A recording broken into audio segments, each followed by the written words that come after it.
Hello guys, welcome back to the channel. Appreciate you guys tuning in and listening as always. So, Toyota is in the news for another set of recalls, and it's amazing given that Toyota is known, or at least was known, for reliability and quality. But ever since the pandemic, it seems like this has started to slowly fade away.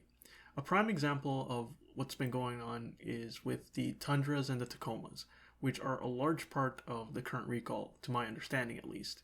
Now, there were a lot of decisions that were made with the Tacomas and Tundras, the main one being switching them over from the reliable, naturally aspirated engines to the turbo ones. Toyota then accompanied that with transferring a lot of their manufacturing to Mexico, where they saved a ton on labor. Now, instead of using this as an opportunity to cut the prices and give their customers discounts, they jacked them up. They didn't even keep prices the same. They could have kept prices the same and still made higher profits, but that didn't even happen. This is why I don't like people who say we can't make cheaper cars because of regulations or this or that. And yes, some of that plays a part, but the reality is automakers charge prices based off of what they think customers will pay. They're not going to make cheaper cars even if they can produce cars at a cheaper price. It's all about what they feel like they can charge. Now, going back to the issue of recalls, of course, most of you've probably heard about the recalls for the Tacomas and the Tundras that were due to leftover debris in a lot of the engines. And this is the issue no one talks about when it comes to recalls, because a lot of people focus on the design aspect of cars as the main reason why they are so prone to recalls. Yes, a lot of these newer designs are not built to last, especially with a lot of these turbo engines. We know that. But the bigger problem, I would argue, is that these less reliable designs are being coupled with continuous cost cutting on the production side. Companies are just trying to be as cheap as possible when it comes to the manufacture of these vehicles. Even if there is a large risk of recalls down the line, the lure of short-term profits seems to be outweighing the long-term health of a lot of these companies. Because ultimately, these recalls do cost a ton of money. If we look at the 2024 recall numbers, Stellantis is at number 1.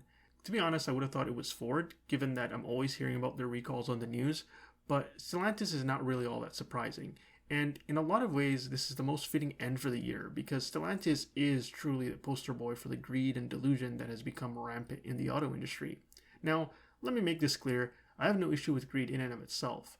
I have no issues with companies making a profit. That's all part of capitalism. The kind of greed I have issue with is the one that involves short-sightedness. The type of greed that means companies negate their long-term health for short-term profits and screw over the customers in the process. This is what's going on, unfortunately, in the car market.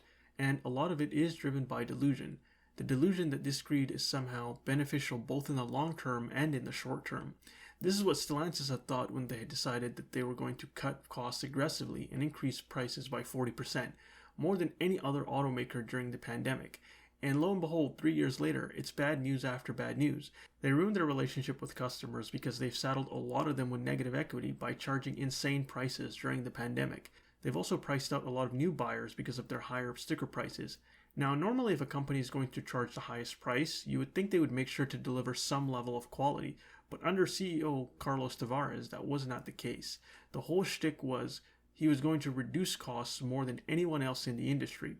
So you have a company mired in this BS delusion that you can cut costs more than everyone else while increasing prices more than everyone else, and that this is somehow going to work out. Of course it didn't. You see, this is what I have issues with. This short-sightedness that has become a lose-lose situation for everyone involved, and they justify it because it brings more profits and higher share prices in the short run, even if in the long run it bankrupts a lot of these companies. Now, of course, we can't have a discussion about recalls without talking about Ford. Now, Ford as a company is one that I think benefits the most from what's going on with Stellantis. Ford's prices and quality looks good if you compare it with Stellantis.